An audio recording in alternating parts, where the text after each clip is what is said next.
Hello, Arthur, my dear, and all my amazing, wonderful peeps. How are you today? Looks like even though it's cloudy, it's going to be a nice day today, and then more rain tonight. Oh well. Today I have the sheep in wolf's clothing. That's kind of unusual. Usually it's a wolf in sheep's clothing. Ewetopia was not comfortable in her own wool. She always needed to hide in an outfit and spent a fortune on her clothes. But no one paid attention.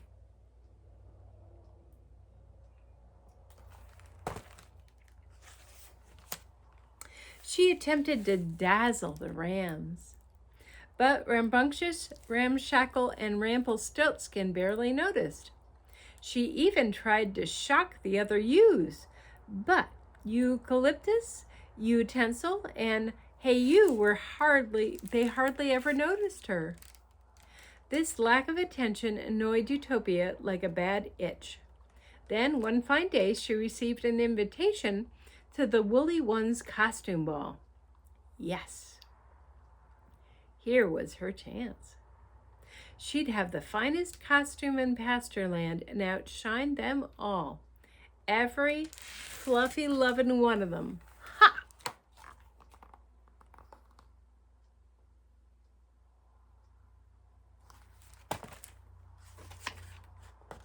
In a frenzy of excitement, Ewetopia tried on 57 costumes. Her clothes-changing muscles were aching, almost worn out, when she put on outfit number 58. That settled it. This was the one, Eureka! She loved the warmth of the fur, the shine of the fangs, and especially liked the way the long clawed paws swung attractively when she walked. Everyone would notice her now.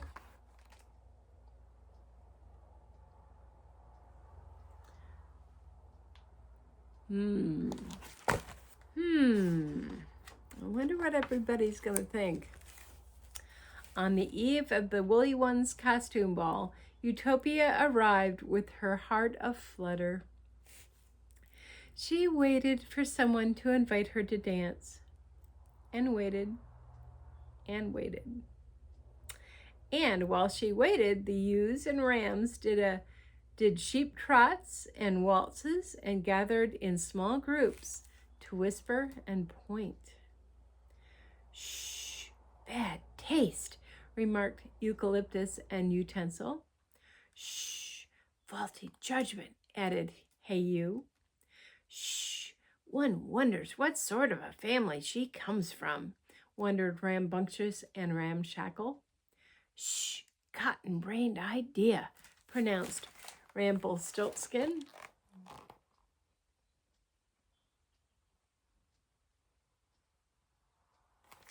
Well, they're not being very nice.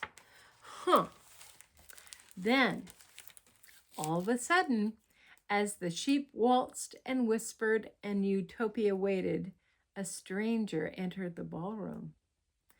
A handsome stranger, a charming sheepish grin, and wool so lovely it looked fake.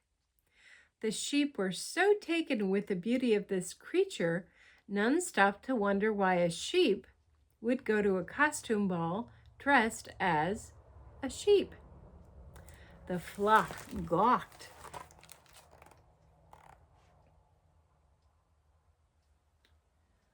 What do you think he is? Look close.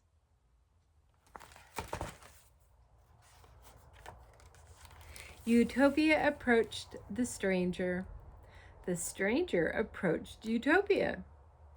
From under his sheep costume, the newcomer could see the fur, the fangs, and the long, sharp claws. It had to be. In a low, growly voice, he exclaimed, "Mother!" Mother? Beneath her costume, Ewetopia blinked. Mother? She knitted her eyebrows. A sheep. Yeah. Mother, growled the creature. I thought you were away on a lamb hunt. A lamb hunt?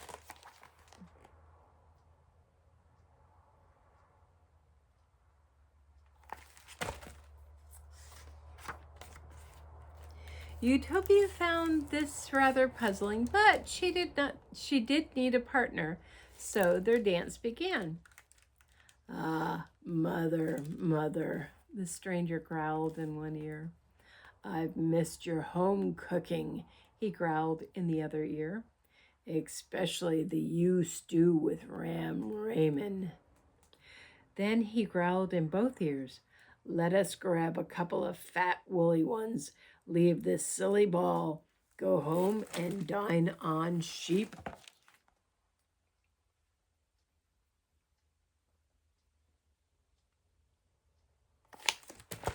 Oh dear. Ewetopia sensed that something was wrong. Dine on sheep? What kind of a creep would dine on sheep? For the first time, Ewetopia noticed her ex-partner's long, sharp claws and extremely hairy feet. And then it hit her. She had not been dancing with a sheep dressed as a sheep at all. Oh no, she had been dancing with a real wolf, big, bad, and mistaking her for his mother. This varmint posed a danger not only to her, but to all those in the ballroom.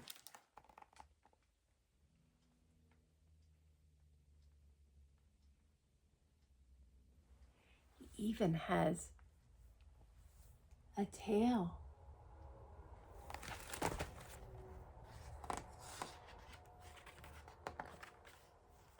Indeed, he did. For just then, he ripped off his costume and growled, "Come on, mother, let's eat." With that, he snatched Ewecalyptus, Ewetensil, and Heyewe and stuffed them into a sack. The woolly ones gasped in horror and ran for their lives.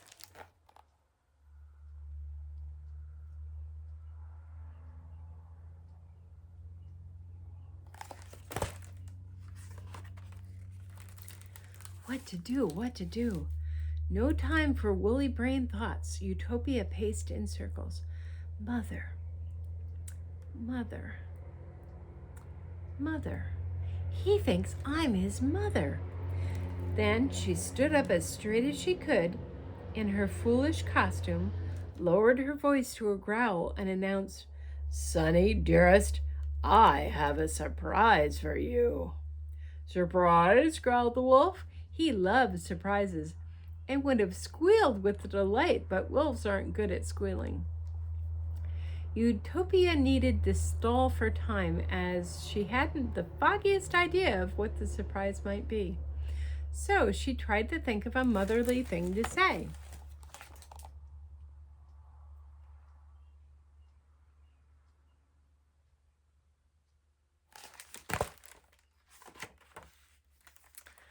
"First, my son, before the surprise, you must take a bath.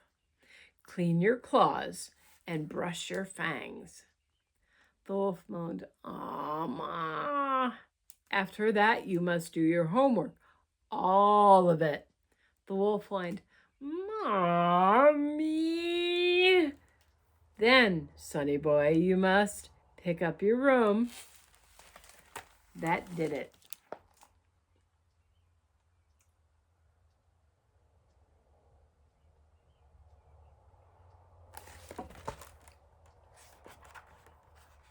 He threw himself onto the floor and into a full-blown, out-of-control tantrum.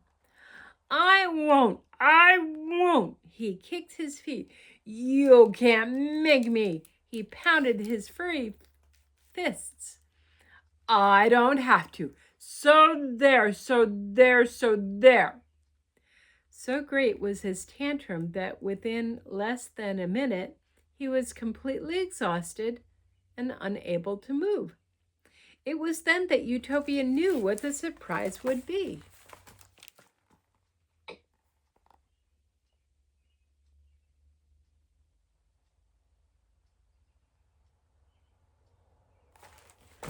He really had a full-on temper tantrum, didn't he? My goodness.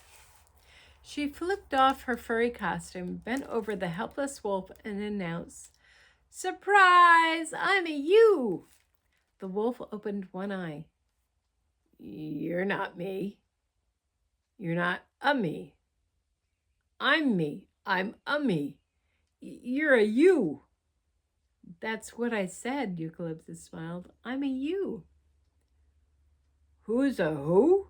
The wolf was flustered, and Ewetopia replied, I am a you, she repeated. This was too much for the wolf's small brain to process. Muttering, I'm not a you. You're a you. I'm a me. I came in as a me, and I'll leave as a me. He dragged his weary self to the door, forgetting all about dinner. He paused and gave one last howl. And I'll never, ever, ever pick up my room.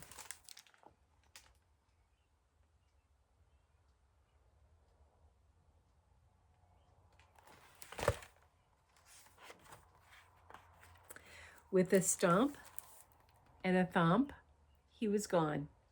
Ewecalyptus, Ewetensil, and Heyewe scrambled out of the sack and hugged Ewetopia.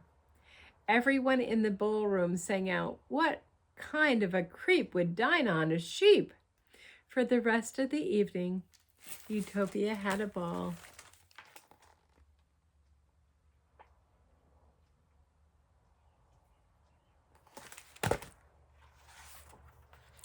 She danced with Ewecalyptus and Rambunctious and Ewetensil and Ramshackle and Heyewe and Ramplestiltskin, and she felt entirely comfortable in her own wool.